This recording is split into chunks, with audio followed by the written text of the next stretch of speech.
오늘 말씀은요, 사무엘상 1장 20절에서 28절까지의 말씀을 보겠습니다. 사무엘상 1장 20절에서 28절까지의 말씀입니다.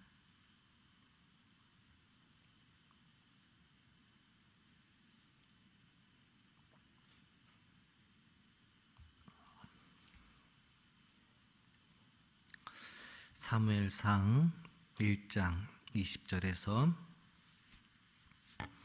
28절입니다. 우리 같은 목소리로 읽겠습니다. 한나가 임신하고 때가 이름에 아들을 낳아 사무엘이라 이름하였으니 이는 내가 여호와께 그를 구하였다 함이더라.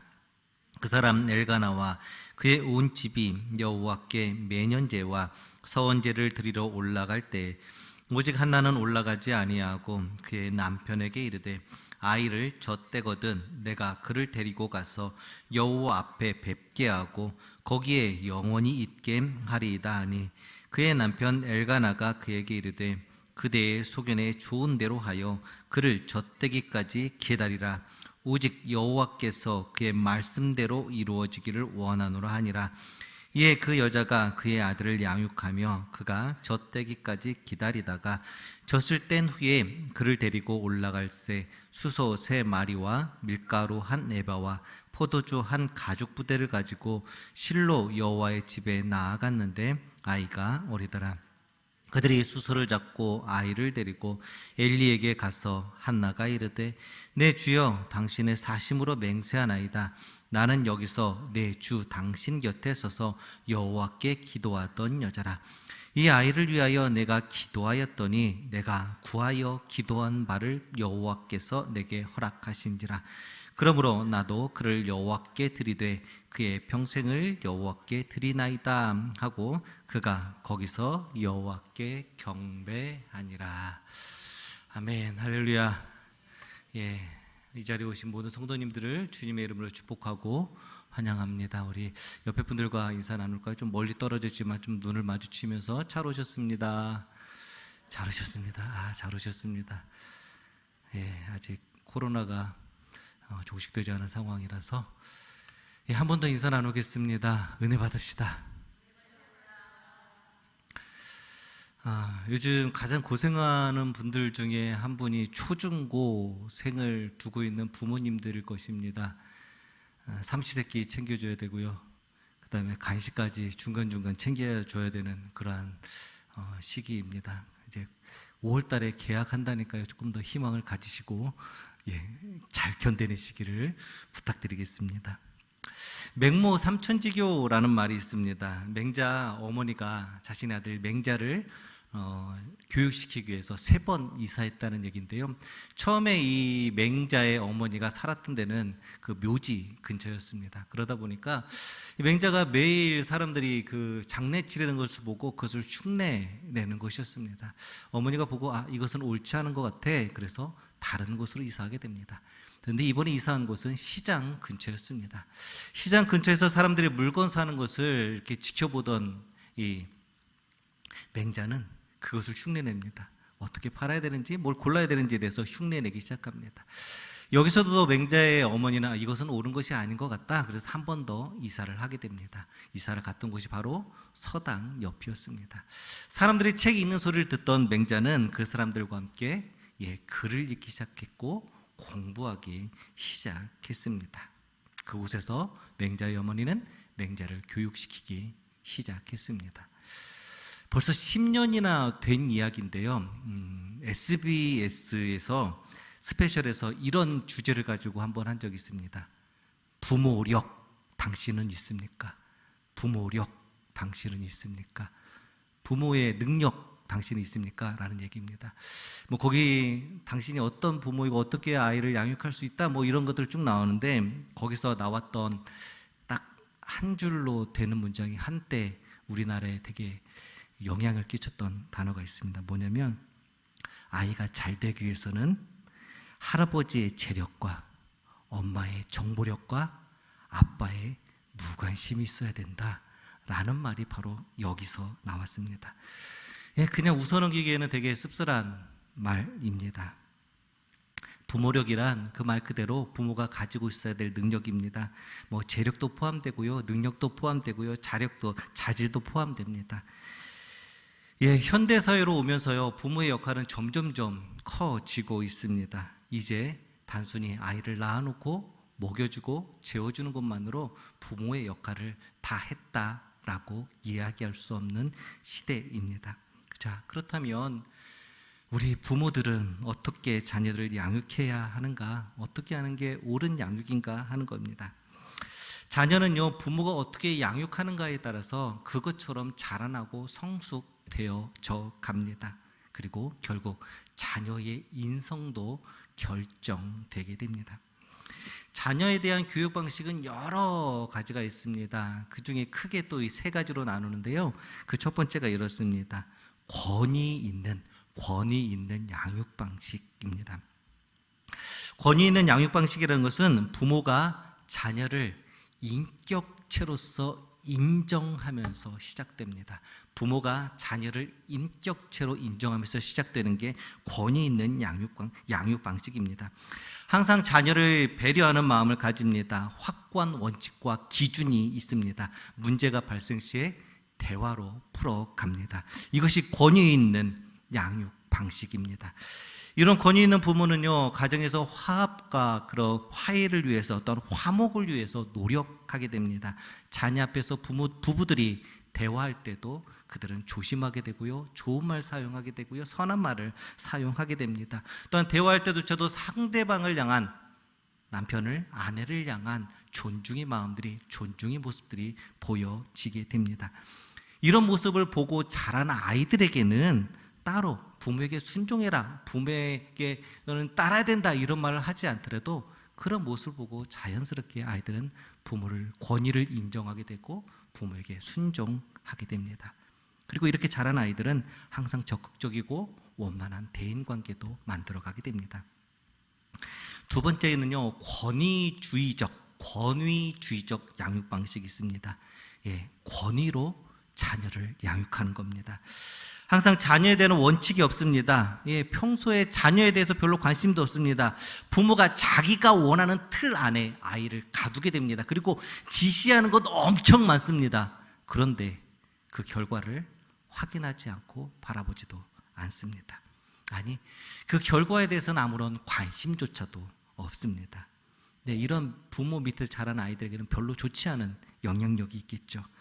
자율성이 없게 되고요, 수동적으로 움직이게 됩니다. 반항적인 아이로 성장하게 되고요, 학교에서도 문제를 일으키는 경우가 많다라고 이야기합니다. 그리고 세 번째는 무관심한 양육 방식입니다. 예, 무관심한 양육 방식은 평소에 자녀에 대해 관심도 없습니다. 엄격하지도 않습니다. 칭찬도 없습니다. 벌도 없습니다. 자녀를 방목하다시피 양육합니다. 이런 환경에서 자란 아이는 학교 그리고 사회에서조차 문제를 일으킬 수밖에 없습니다. 이런 아이들은 무질서하고 적대감이 많고, 또한 통제력이 없고, 또한 좌절감 또한 쉽게 느끼게 된다라고 이야기합니다. 모든 부모는요, 자녀를 올바르게, 귀하고 아름답고 사랑스럽게 성장시키고 양육하기 원할 것입니다. 권위주의적인 부모, 무관심한 부모가 아닌 권위가 있는 그런 부모가 되기를 다들 원하실 것입니다. 그런데 이런 권위 있는 부모들은요, 절대 자신의 권위를 내세우지 않는다라고 얘기합니다. 권위는 바로 올바른 행동 가운데 나타나기 때문입니다. 부모가 자녀에게 권위를 내세워서 존경받는 것이 아니라 자녀를 하나의 인격체로 대하게 되면, 그리고 자녀를 향한 어떤 규칙과 확고한 원칙과 기준이 있다면, 그리고 자녀를 향해서 대화의 동등한 파트너로 인정하게 된다면, 그리고 자녀를 배려하고 그 앞에서 올바른 모습을 보여주게 된다면 우리는 권위 있는 부모로 인정받게 될 것입니다. 자, 여기까지는요, 모든 부모들, 믿는 자나 그리스도인 부모나 그리스도인이 아닌 모든 부모라도 이렇게 해야 되는 일들입니다. 자, 그렇다면 우리 그리스도인 부모들은 어떻게 해야 되는가 하는 겁니다. 지금까지 얘기한 것보다 더 이렇게 엎어야 되는 바로 그런 상황입니다. 오늘 우리는요, 사무엘의 어머니인 한나를 통하여서 그리스도인 부모들이 자녀를 어떻게 양육해야 하는가에 대해서 한번 같이 보기를 원합니다. 사무엘서는요, 사무엘이 마지막 사사로 있던 사사 시대가 끝나고 이제 왕정 시대로 넘어가는 바로 그 격변기, 또한 과도기였습니다. 출애굽 시대의 광야에서 이스라엘 백성들은 모세와 지도의 인도를 받지만 하나님 앞에서 불순종하는 자들, 불순종하는 백성으로 그들은 나타나게 됩니다. 그리고 이제 여호수아 시대에 이르러서 가나안 땅에 들어갔을 때 그 백성들은 하나님을 인정하고 순종하는 세대로 성경은 이야기합니다. 그리고 사사 시대로 넘어와서는 이제 그들이 하나님께 순종도 했다가 불순종도 했다는 하는 것을 교차되는 과정을 거치게 됩니다. 그리고 이제 사사시대 후에 사사시대부터 가지고 있던 자신의 그 공동체를 이끌어줄 왕이 없다라는 사실이 문제로 나타나기 시작했습니다. 그래서 사람들은 하나님께 왕을 구하기 시작하고 이제 하나님은 이스라엘 가운데 왕정이라는 것을 만들어 가려고 하십니다. 그래서 왕정을 만들어가는 첫 번째 일로, 첫 번째 사람으로 하나님께서는 바로 이 사무엘을 택하십니다. 그리고 오늘 사무엘상 1장 말씀은 바로 이 사무엘의 출생에 관한 내용입니다. 에브라임 산지 라마다임 소빔에 에브라임 사람 엘가나가 살고 있었습니다. 엘가나는 두 명의 아내가 있었죠. 한 명의 이름은 한나이고요. 한 명의 이름은 브린나였습니다. 브린나에게는 자녀가 있었고요, 한나에게는 자녀가 없었습니다. 자녀가 있던 브린나는요, 한나를 매일매일 괴롭게 했습니다. 한나 또한 브린나가 괴롭히는 것뿐만 아니라 자녀가 없다라는 그 사실 자체가 너무나도 마음 아프고 고통스러웠습니다. 브린나가 한나를 괴롭힌 것은 꽤 오래된 듯합니다. 엘가나가 한나를 사랑하면 사랑할수록 브린나가 한나를 괴롭히는 강도는 세져만 갔습니다. 어느 날 한나는 너무나도 괴로웠습니다. 여호와 앞에 가서 엎드려서 통곡하며 울기 시작했습니다. 한참을 통곡하며 울었습니다.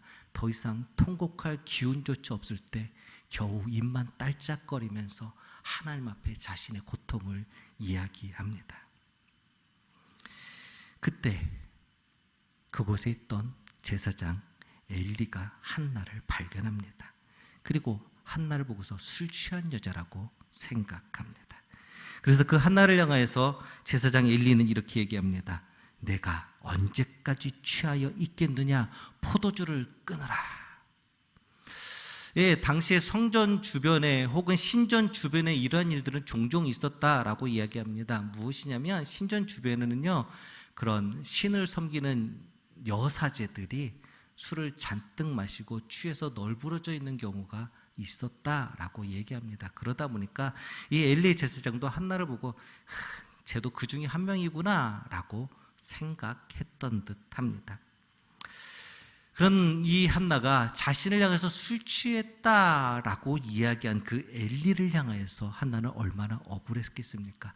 지금까지 억울해서 막 하나님께 부르짖고 기도하다가 지쳐갖고 이제는 입만 딸짝거리면서 기도하고 있던 그 억울했던 한나가 엘리에게 이렇게 이야기합니다. 내가 지금 하나님께 이 어려움과 고통이 있습니다라고 이야기를 합니다. 한나의 이야기를 들은 엘리는 아마 엄청 미안했겠죠. 그래서 이렇게 위로하며 보내게 됩니다. 평안히 가라.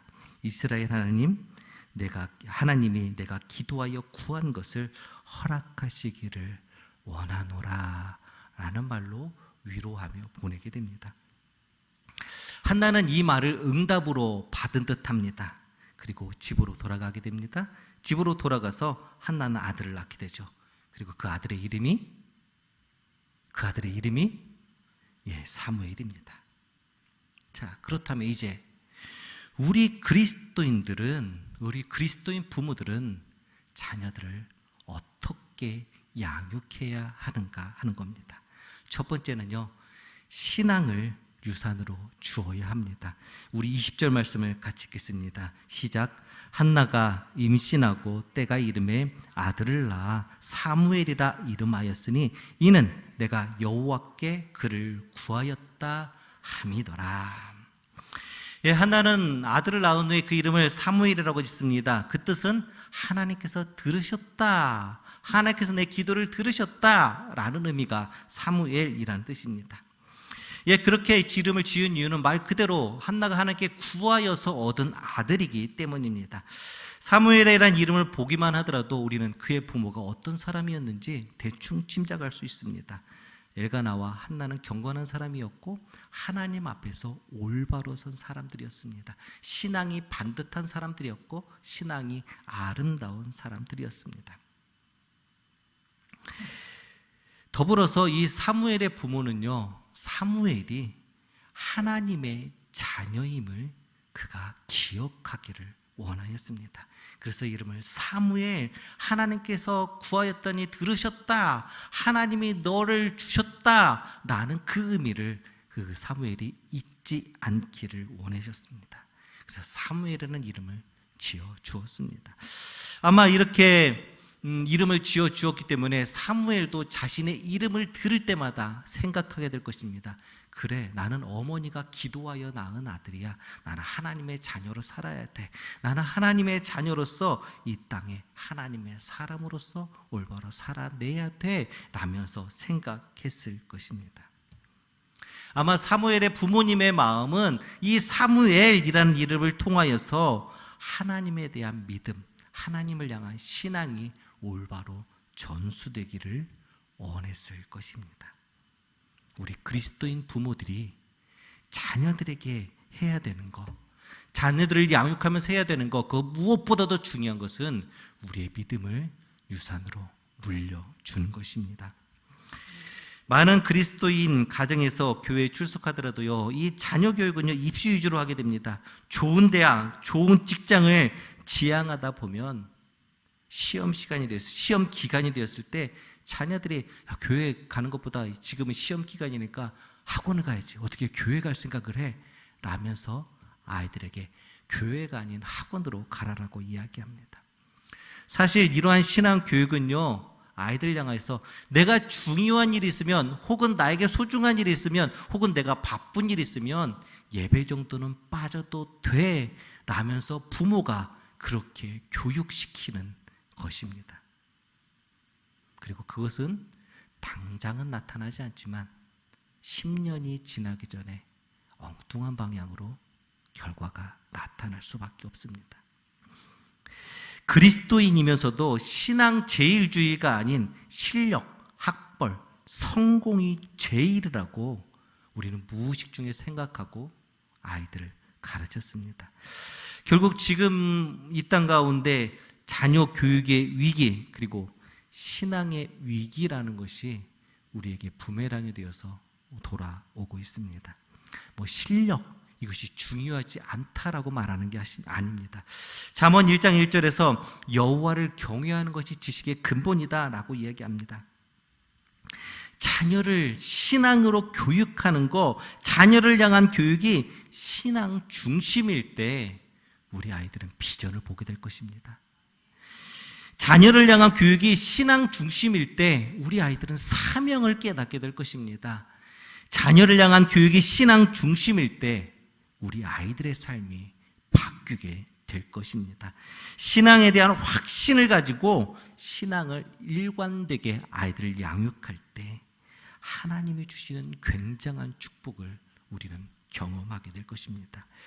신앙을 유산으로 물려주는 게 결코 쉬운 일이 아닙니다. 오늘 본문에 나왔던 엘리 제사장도요, 결국 두 아들에 대해 신앙교육은 실패했습니다. 우리가 오늘 말씀 보고 있는 사무엘도요, 그의 자녀들에 대해서 신앙교육은 실패했습니다. 광야에서 하나님의 놀라운 일들을 경험하고 가나안 땅에 들어왔던 이스라엘 백성들, 불과 3세대 만에 그들은 하나님을 잘 모르는 사람들이 되어 버렸습니다. 그럼에도 불구하고 그리스도인 부모로서 자녀에게 줄 수 있는 가장 큰 축복은 바로 내 믿음을, 내 신앙을 자녀에게 유산으로 물려주는 것입니다. 우리의 신앙을 온전히 유산으로 물려줄 수 있는 우리가 되기를 주님의 이름으로 축원합니다. 그리스도인 부모로서 자녀를 어떻게 양육해야 되는가? 두 번째는요, 자녀를 축복해 주어야 합니다. 27절 말씀입니다. 같이 읽겠습니다. 시작. 이 아이를 위하여 내가 기도하였더니 내가 구하여 기도한 바를 여호와께서 내게 허락하신지라.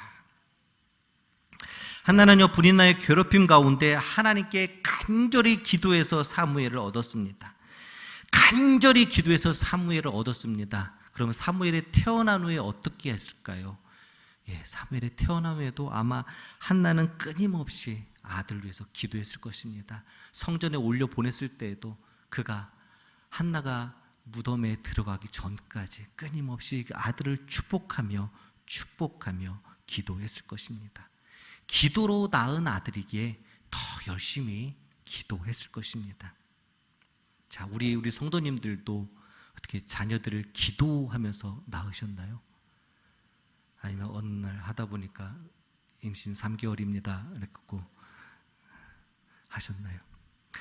기도로 낳은 자녀라면 정말 그를 위해서 기도로 양육해야 될 것입니다. 하지만 기도하지 않고 낳은 아들일지라도 내가 알지 못하는 중에 뵙고 그 다음에 그 아이들을 뵌 후부터 기도하여 낳은 아들일지라도 자녀들일지라도 그 자녀는 하나님이 주신 선물이고 우리는 그 자녀들 향해서 축복하며 기도해야 할 것입니다.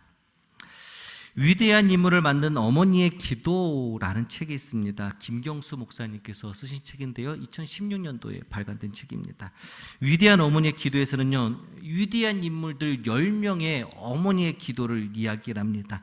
그들이 자녀를 위해서 어떻게 기도했는지, 어떻게 자녀를 양육했는지, 또 어떻게 삶에서 본을 보였는지에 대해서 기록하고 있습니다. 모세, 웨슬리, 록펠러, 어거스틴, 링컨, 슈바이처, 펄벅, 아인슈타인, 벤 카슨, 그리고 저자였던 김경수 목사님의 어머니까지를 기록하고 있습니다. 이들은 모두 다른 시대를 살았고 다른 환경에서 다른 삶을 살았습니다. 그런데 그들 가운데 공통점이 하나 있었습니다. 그것은 무엇이냐면 자녀를 위해서 기도했다라는 것입니다. 그리고 그들의 자녀는 하나같이 위대한 인물이 되었습니다. 기도의 삶과 행함의 본이 자녀를 위대한 인물로 만들었습니다. 이스라엘의 위대한 지도자 모세의 어머니는요, 죽을 위기에서도 자녀를 위해서 지혜를 냈고 그를 기도함으로 양육했습니다. 그리고 모세는 한 나라의 지도자로 그리고 하나님의 놀라운 사람으로 쓰임받게 됩니다. 감리교의 창시자였던 웨슬리, 그 어머니는요, 신앙교육을 계속적으로 반복 교육을 했답니다. 같은 과목을 20번씩 반복했고 형제들 사이에서도 반드시 예의를 갖추게 했습니다. 그리고 매일매일 자녀들에게 성경을 가르쳐 주었다 합니다. 록펠러의 어머니는요, 철저한 11조 생활로 유명합니다. 그래서 록펠러는 6살 때부터 11조를 했다라고 자서전에 이야기합니다. 그리고 어거스틴은요, 어릴 때부터 성경을 외우고 기도하는 습관을 길러주었다라고 얘기합니다. 그래서 어거스틴은 엉뚱한 길로 방탕한 길로 갔을 때도 끊임없이 기도할 수 있었고, 그리고 어머니는 그를 위해서 기도하고 기다렸을 때 그가 돌아왔고 교회 역사의 위대한 인물로 기억될 수 있었습니다. 링컨의 어머니도 마찬가지입니다. 링컨의 어머니는 성경을 항상 풀어서 아이들에게 가르쳤다라고 얘기합니다. 그래서 여러 차례 하원과 상원에서 대통령에서 낙방되었음에도 그는 실망하지 않고 계속적으로 도전했고 미국의 위대한 대통령으로서 모든 사람들에게 인정받고 있습니다. 세계적인 학자였던 아인슈타인 어머니도요 언어 발달이 늦고 학교에서 이 아이는 제대로 이해할 수 없는 아이라서 절대 수업을 시킬 수 없습니다. 수업을 받을 수 없습니다. 라면서 돌려보냈습니다. 그런데 그 아인슈타인을 향해서 어머니는 이렇게 얘기합니다. 세상에는 너만이 할 수 있는 일이 있단다. 너는 틀림없이 훌륭한 일을 할 거야 라고 가르쳐 주었습니다. 그리고 샴쌍둥이라고 머리가 붙은 아이를 처음 수술에 성공했던 벤 카슨이라는 분의 어머니는요, 너는 마음만 먹으면 어떤 사람이라도 될 수 있어. 노력만 하면 무엇이든지 될 수 있단다 라고 가르쳤습니다. 그리고 마지막으로 김경수 목사님의 어머니는요, 골방에서 늘 기도했고요, 새벽 예배를 다녀온 후에는 꼭 자녀의 머리에 손을 얹고 축복 기도를 해 주었다라고 얘기합니다. 교부였던 암브로시우스는 이렇게 얘기합니다. 기도하는 자식은 결코 망하지 않는다. 부모의 자녀를 향한 기도는요, 힘이 있습니다. 능력이 나타나게 됩니다. 자녀를 하나님 앞에서 성공한 사람으로 자라나게 합니다. 자녀를 위해서 기도하십시오. 아침에 일어나면 안고 기도하십시오. 저녁에 자기 전에 안고 기도해 주십시오. 또 이미 다 자라서 징그럽다고요? 그럼 이렇게 살짝 안고 좀 기도해 주시기 바랍니다. 예, 지금 초중고 학생들을 자녀로 둔 부모님들은 이 녀석들을 보는 것만 해도 정말 힘들 것입니다. 그럼에도 불구하고 안고 기도해 주십시오. 그리고 사랑한다 라고 말해 주십시오. 안고 기도하고 사랑한다라고 이야기할 때 그 변화가 제일 먼저 나에게서 나타날 것입니다. 그리고 그 모습이 자녀들을 변화시킬 것이고요, 그리고 그러한 것들이 가정을 변화시키게 될 것입니다. 자녀를 위해 축복하며 기도함으로 하나님의 능력을 누리는 우리의 가정이 되기를 주님의 이름으로 축원합니다. 자, 그리스도인 부모로서 자녀를 어떻게 양육해야 되는가? 마지막 세 번째는요, 하나님께 맡겨야 합니다. 28절 말씀입니다. 같이 읽겠습니다. 그러므로 나도 그를 여호와께 드리되 그의 평생을 여호와께 드리나이다 하고 그가 거기서 여호와께 경배하니라. 2005년도에 개봉한 영화 중에 아이스 프린세스라는 영화가 있습니다. 가끔 우리 제 중고등부 담당했을 때는 아이들한테 이렇게 틀어주고 좀 교육했던 그런 영화인데요. 영화의 주인공인 캐리는 물리학 천재입니다. 그래서 하버드 대학이 이렇게 계획돼 있던 아이였습니다. 그런데 그 하버드 대학 등록금이 얼마인지는 모르겠지만 엄청 많은 것으로 알고 있습니다. 근데 이 가정이 그렇게 좋은 가정이 아니라서 그냥은 갈 수 없는 상황이었습니다. 그래서 학교에서 하버드대를 갈 수 있도록 장학금을 받을 수 있는 장치를 마련해 줍니다. 그런데 그 중에 하나가 무엇이냐면, 이 장학금을 받기 위해서 물리학에 대한 논문, 이제 대학교 들어가는 아이가 물리학에 대한 논문을 써서 제출하면 그걸 통해서 대학에서 장학금을 받을 수 있도록 해주겠다라고 이야기합니다. 그래서 이 제안을 받고 여러 가지를 보던 중에 평소 이 케이씨가 좋아했던 피겨 스케이팅을 주제로 잡고 연구하기 시작합니다.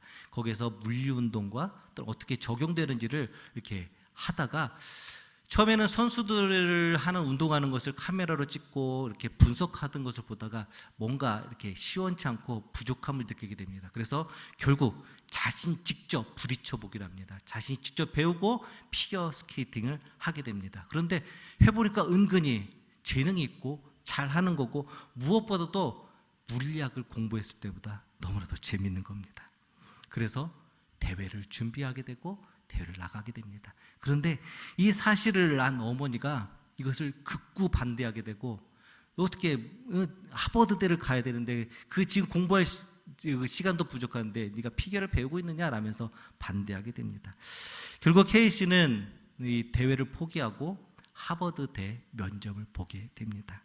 근데 면접을 보는 과정 가운데 내가 진짜 하고 싶은 게 무엇인가 깨닫게 됩니다. 그리고 자신이 피겨 스케이팅을 얼마나 좋아하는지를 알게 됩니다. 면접 중에 나는 하버드를 포기합니다. 그리고 나와 버리게 됩니다. 그리고서 차 안에서 어머니와 이야기합니다. 어머니가 이렇게 얘기합니다. 이건 말도 안 돼. 너는 너의 꿈을 포기했어. 라면서 이 케이씨를 막 나무랬습니다. 그런데 케이씨가 이렇게 얘기합니다. 아니 엄마 꿈을 포기한 거지.